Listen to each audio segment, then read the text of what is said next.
Hey everyone, it's Horror Free For All, and I hope you're doing well today. I have another movie review, and this is actually the final film of the Tales from the Crypt Presents series left to talk about.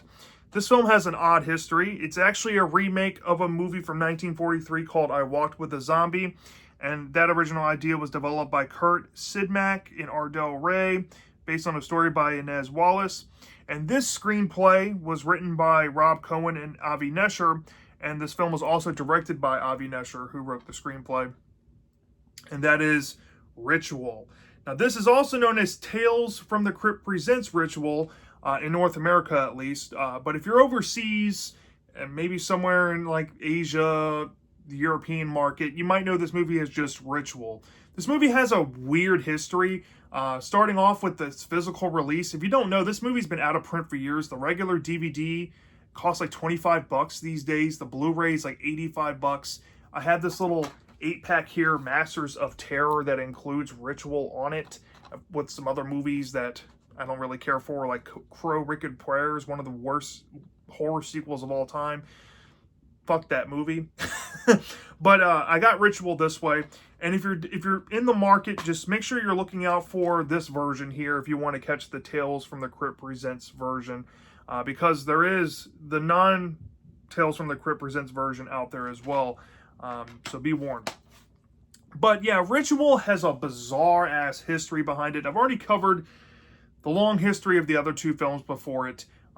So to get you up to speed, by the time of Bordello of Blood, before this film, the franchise had seen a numerous attempts at starting up and attempting at getting certain films made.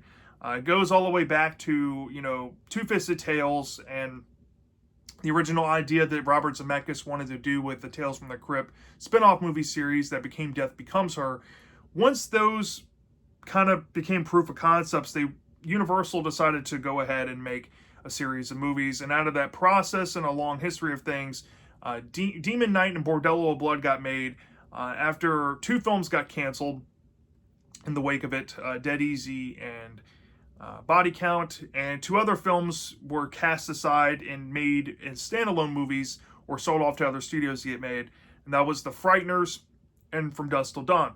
Now, Ritual, from my knowledge, it was selected to be the third film of this intended, or not the originally intended, but an intended Tales from the Crypt Presents trilogy. And after Bordello of Blood bombed so badly at the box office, Universal just sat on this script. It was essentially made to be a remake of I Walked with a Zombie. I guess the showrunners thought that this idea fit Tales from the Crypt very well, or thought it was kind of before Tales from the Crypt's time, but it also fits in the franchise enough to include a remake into it. Long story short, after a few years, Miramax came a-calling. They bought the script. They developed it into its own standalone movie after removing all of the Crypt Keeper stuff initially planned in the original script. I've never seen the original script, so I couldn't tell you what was in there. But they developed the movie, produced it, made it, and they only aired it overseas because they thought there was going to be a better market over there than it was in the US. After 4 years, in 2006, it came over to North America to be a straight-to-video movie, and they wanted to market it, but because the internet was starting to get smarter around that time, the fan base realized that this was going to be the movie that was the unmade Tales from the Crypt 3, essentially. So the studio Miramax decided, why not go ahead and reshoot some stuff to add into the film. They added some Tales from the Crypt stuff. Now, there is some discretion whether maybe that stuff was filmed beforehand or not. Who knows when it was filmed? All I do know is in the North American version, they remarketed it as a Tales from the Crypt movie, and they added the Crypt Keeper in the beginning to kind of make it feel like it. Okay? So, yeah, it was an unintended Tales from the Crypt movie that later became an intended Tales from the Crypt movie. Even though it was birthed to be a Tales from the Crypt movie. It's very bizarre, and that kind of capstones this franchise in a nutshell. Just a long road of just bullshit and hard to follow drama behind the scenes. But nonetheless, we have a film here to talk about. And off the bat, Ritual is kind of there. it's not a bad film. I want to stress this. I know some people out there have said on YouTube, because apparently this movie's hard to find or just kind of niche.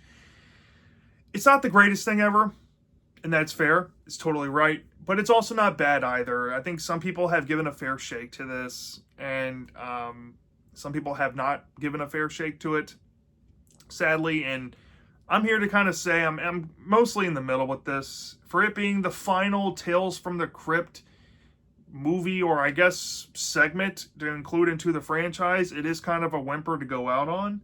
But nonetheless, I do think this has some redeeming qualities for you all to go check out just on a casual basis. It does have a pretty cool cast like Tim Curry, Craig Sheffer, Jennifer Grey, post-nose job.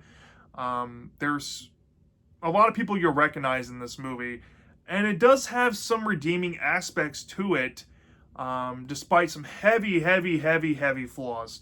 But yeah, if you haven't seen Ritual, you can stream it or rent it for a few bucks. I would definitely recommend doing that than going out of your way trying to buy it on your physical. Only buy it if you love it. It's not necessary for that.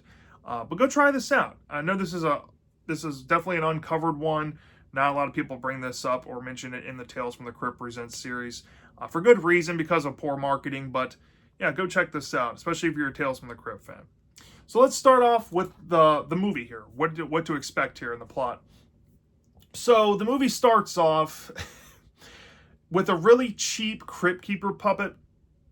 You can definitely tell that this is not the same animatronic puppet that they had for the HBO show back in the day. This is something they made from scratch, even though they did get the voice, John Kassir. They got him to come play the Crypt Keeper, which was really cool. But the Crypt Keeper has some dreadlocks, and he's in Jamaica, and he's making some Rastafarian, pot jokes, and there's boobies and bikinis, and he looks like he's having fun in that sleazy Tales from the Crypt way. And he starts off the story by saying that Ritual is this new story that he's found while in Jamaica or whatnot. And the story starts off with like a party going on at this Jamaican estate, and Tim Curry is there, and he's being a sleazebag, like looking at this woman's chest in a perverted way. Yeah, that's literally one of the first scenes of the whole movie. And they're playing like definitely late 90s, early 2000s music at the house. They're all having fun. And Craig Sheffer's character, he's, I guess, the estate owner. He is calling a toast for his brother, who happens to be ill and sick up in his room on the estate. And we get a flash to his brother. And his brother seems to be like sweating profusely, maybe having some mild seizures going on. He's having these visions, blackout, whatever, of what appears to be a voodoo ritual. And yes, this movie does dabble into voodoo rituals, hence why the movie is named Ritual. But as that stuff starts to commence, you start to realize that this guy might not all be there, and that's why he can't attend this party. And later on, after the party commences, there is a revelation involving this doctor and this woman that the doctor might be in love with.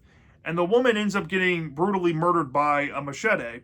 And the doctor, while he's inside of his, I guess, post on the property, because they're so rich they can afford to have a doctor live on hand, it's getting really hot in the building. And there's a graphic scene of this man pretty much melting alive, I should say. And it may or may not involve a voodoo ritual going on nearby and voodoo practices and all that. Well, after the doctor's death, obviously the state now needs to replenish a new doctor. So it cuts over into some city somewhere, and we meet this doctor played by Jennifer Grey. Like I said, post-nose job. If you see her, you might not recognize her. But she has given this girl who's sick and dying an experimental drug, and she ends up dying from it, and she loses her medical license to practice medicine in the States.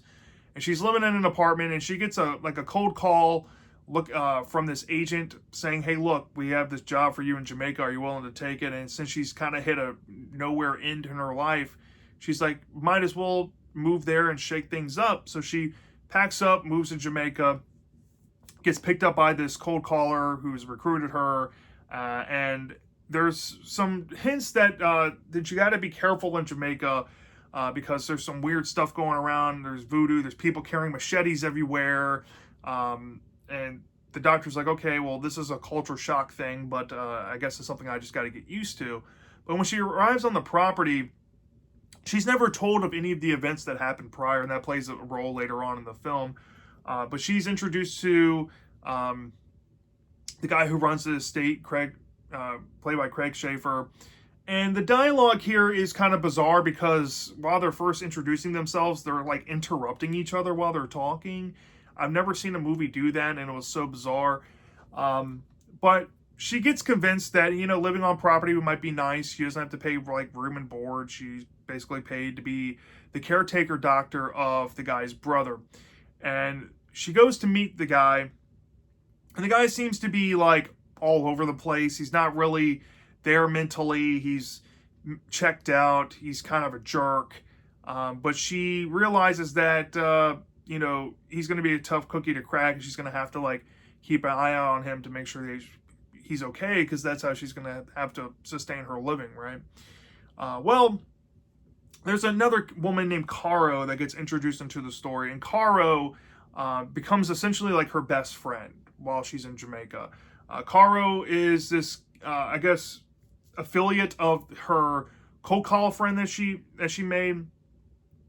And when she meets Caro starts to explain that some of this phenomenon going on with the brother might be related to voodoo, and she essentially reveals that he thinks that he's a living zombie, and that voodoo priests have taken over his mind, and that some of these grisly things that's happened in the past, like these murders and these unexplained circumstances, may or may not be linked to what's causing him all this issue.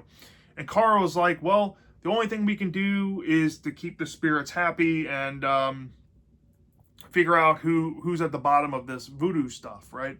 So it starts this mild mystery going on for the rest of the story. But as the movie goes on, and as the doctor starts to get closer to what's going on, weird things start happening. So, for example, there's an event where she's out there with, you know, her cold call friend in a Jeep. They're driving down a countryside. There's roots that come out of nowhere that grab the Jeep in a vision. And once they come to, they realize that maybe what they saw was an illusion in their mind. There's another thing where she's having some nightmares of spiders being poured onto her, and they're all CGI, mind you. Even the root effects is CGI. And it looks really terrible, but all these things are happening, and it seems to be like they're kind of served as warnings to stay away and stop digging. There's even a dream sequence she has where she has this vision that she's being stabbed to death by her own patient that she's hired to take care of. But she starts to realize that she might potentially have feelings for this guy that she's taking care of, and that something might be off with his brother that's hired her to take care of him. And then as the story goes along, people, you know, start biting the dust due to this voodoo ritual stuff. People, you know, start turning up dead from machetes and getting killed in their Jeeps after a party. There's a whole party scene where two people get the axe, and that kind of plays into the climax where it adds a bunch of tension. Now somebody's after this group, or after this doctor, trying to scare this doctor to stop looking into it. But there's some medical revelations that are made saying that what's happening to this man that she's hired to take care of is like his RNA is being turned into DNA, or DNA is being turned into RNA, and that's what's causing him to have all these weird hallucinations going on, and they don't know how to explain it, but it might be supernatural occurrences going on. And once she finds out that secret, she kind of pinpoints it that it has to be voodoo magic doing it, because the plot says so. And the climax pretty much plays out like a huge mystery dump reveal where there's recontextualizations about who the real villain is. I'm not going to spoil it, who it is. You realize what's really been going on with the brother, and all these people that are dying in the movie, and all these visions that the doctor's been seeing. And there's even a double-decker twist involving some other person involved in the story that you didn't see coming, and that plays a role into it. And some people have to get taken care of to end the situation. Then the ending kind of ends off in a weird hunky-dory note for a Tales from the Crypt story, where maybe some characters get a happy ending, kind of. And I'll leave it there. I'll leave it there. And that's essentially what you're going to expect out of Ritual. Now, here's the thing. Let's start off with some positives, because I feel like it's very easy to go into negatives first with this. Ritual, I love the setting of this movie. I think they actually filmed it in Jamaica, or at least it looks pretty much spot on to a Caribbean island. I've been cruising for many years. I've never been fortunate enough to live on one or anything like that, but I've been to a bunch. It looks like a Caribbean island. It looks authentic to what this movie is selling. And the atmosphere has me gripped. I love that about this movie. It really feels like that. And I can appreciate that as kind of like a movie to come back to for that ambiance, if anything else. The cast in this movie did a really good job. I think Tim Curry's pervert character, spoiler alert, maybe mild spoiler alert, he does have a death in the film, based around the voodoo plot. But he was fun to see as like a perverted Walmart dad kind of character in like a morbid way. He was funny in this, and I really dug the direction they took with this character, especially by the mid portion. And then you had like Craig Sheffer's character. He was fine. He was really well acted. The actress who played Caro, I want to see what her name is. Kristen Wilson. Fantastic job. Gorgeous woman. There's plenty of fan service involving that with her character. Let me just say that. I'm not going to go any further, but it involves some skin. Same thing with Jennifer Grey. And Jennifer Grey is easily the standout performance of this entire movie. I've never seen her give a bad acting performance, but here she clearly gives the best one. I mean, she acts like she's like the only one that seriously gives a shit about her craft in this role. And she makes the doctor character really pop and makes her really enthralling to follow in the story, even though some of the stuff that's happening to her is laughable because of how cheap and fucking piss poor the CGI looks, or just how dumb some of the situations the character finds herself in due to the writing. But her character, great performance. And I would say, for the most part, the acting was mostly solid, give or take a few bad apples. But yeah, mostly solid. Setting, acting's good.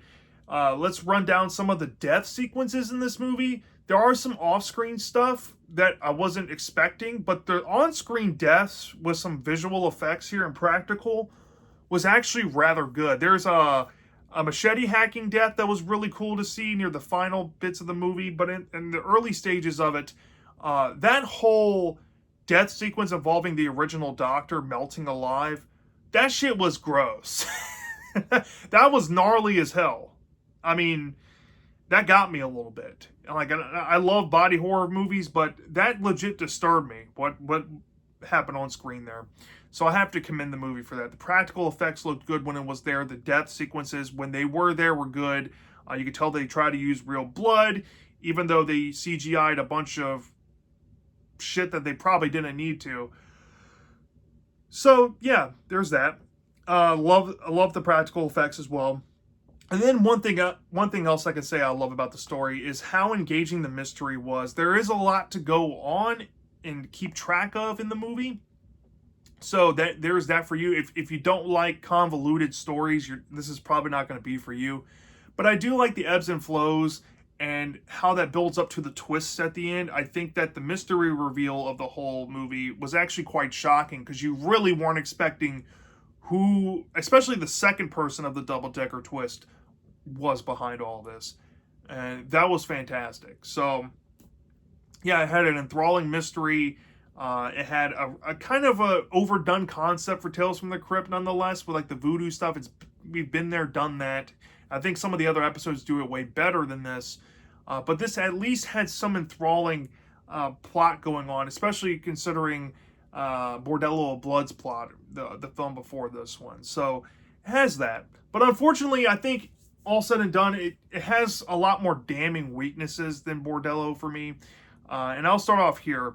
The movie can be boring as a sin. And when I say boring, after the original Doctor death, there's legit a 30-minute stretch of this movie. And this movie, mind you, hold on, I want to see how long it is. It's only 106 minutes, okay? So that puts it, I think, as the longest Tales from the Crypt movie.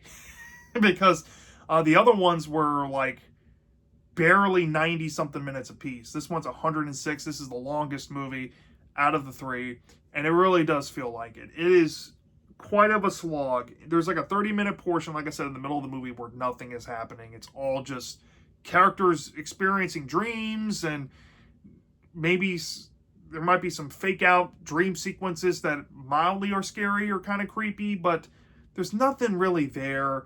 It's just characters getting to know each other, and fan service with Caro, with her skin being exposed and all that, and trying to put up sexy shots with Jennifer Grey to help sell the sex appeal, and setting up what's basically going to happen in the later portion of the movie.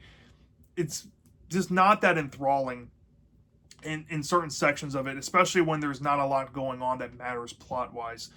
So it's boring as a sin. And I think the another major negative here is the fact that we are starting to get into that been there, done that territory in Tales from the Crypt. And I've already kind of mentioned this. The voodoo stuff has been overdone, especially in this franchise. They do really nothing new here with the idea. And that's probably not the worst thing ever. But here's the thing.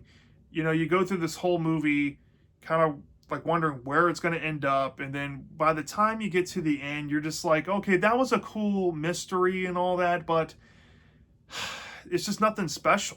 You're just like, okay, well, that was fine. And that's how I feel. I feel let down in terms of entertainment. It's not as entertaining as the two films before it. And when it is entertaining, it's pretty much for the wrong reasons, okay? And let's get into the wrong reasons here. The CGI in this movie is embarrassing, okay? I'm sorry to whoever was in charge of the CGI of this film. I totally understand you probably didn't have the budget to work with. You're told to make this shit, but good Christ on a corn dog. The Root CGI has to be one of the worst CGI sequences I have ever seen. It is up there with the Haunted Mask transformation in Goosebumps 2023. It's up there with the runaway delivery truck in Drive Angry scene. Yeah, this is pretty terrible CGI.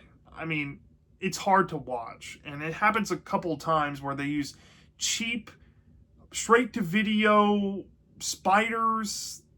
Like, you've seen this stuff in cheaper productions, and it's here in a Tales from the Crypt movie with maybe a slightly bigger budget. It's just whack. I mean, that sounds kind of lame to use that term, but it is. It's just very lame. And then going into some more plot annoyances, the dream fake out stuff that's padding out the majority of the story makes all these scares kind of feel like for nothing. So when we do finally get some real action in the movie, you can't really tell at first if there's any discernible difference between a dream sequence because of how much these fucking visions of this voodoo ritual keeps happening in the film and how often it happens. You can't tell the difference between a dream and what's happening in reality of the film. And that makes it kind of frustrating too. All right, and then one last negative, one last jab to kind of throw at it, is that the added stuff with the Crypt Keeper in the beginning, I can appreciate it, but it looks cheap, and it's definitely probably my least favorite Crypt Keeper impression or skit I've ever seen. So take that with a grain of salt. But nonetheless, Ritual, for this being the final of the Tales from the Crypt Presents movies, it did end on a whimper. And for this, I can't really hold against it because, to be fair, this was written to be a remake of a movie from 1943 that they were going to put into Tales from the Crypt, but the movie script got bought out by somebody else. they took all the stuff out of it that had markers of Tales from the Crypt and made it its own thing. And then once they decided to market it into North America, they were like, well, maybe we should add back in the Tales from the Crypt stuff. And they last minute threw on a new animatronic puppet and created a skit for this release in mind to market it that way. So I can't be too harsh on that because it was a last minute thing. But man, I wish that they put more care into this and just kept it the original idea they were supposed to go with at first, because we probably could have gotten one last swan song love letter to that old show. And while it's kind of here, I just don't really feel the charm that the other two movies brought. And I don't know if that's a translation of going from two Universal movies over to a Miramax film with this, but this feels considerably lower budget than the other two predecessors, where you had abundance of practical effects and gore. And in this one, you do have some mild gore and practical effects as well, but there's also a heavy reliance on CGI bullshit. So, you know, it's a mixed bag of an experience for me. On one hand, it's a fine story with good actors, a good setting, and it has this vibe and ambiance that is kind of electric. It makes me want to come back to it. But the plot is boring as a sin, and it just ends up being fine at the end of the day. All in all, I thought this was a decent film. Nothing too special by any means, but maybe it gets a light recommend for me. You know, from a 0 to 5 star basis, I'd probably give this a flat 3 out of 5 stars. And it's more on the middle to lower side of a 3 out of 5 stars. It's not quite there to make me want to give this like a 3.25 or anything. So I'm fine with like a 3 out of 5 for this. But the only reason why I give it this low, or maybe this high, I guess it depends on what lens you want to look at it, is for the fact that the cast and the setting is awesome. And when the gore is there, it is good. And the attempt at throwing the love letter for the Crypt Keeper in here is enough to make it charming enough. But out of all the 3 movies, I would say this is easily my least favorite and probably the least revisitable one, ironically, even though Bordello of Blood probably has more infuriating things about it. I still think that movie's more memorable than this. And I can totally understand why this movie's never talked about and it's kind of forgotten about, because it's not really that special. It's just there and it exists. But that's probably the worst thing a movie could be at the end of the day, honestly. And it's sad. It's sad, but it's just the sad reality of it all. So yeah, unfortunately, that's my thoughts on the final Tales from the Crypt Presents movie, Ritual. Let me know down in the comment section if you've seen this movie before. Do you love this or do you hate this? I'm dying to know. And I'll see you next time.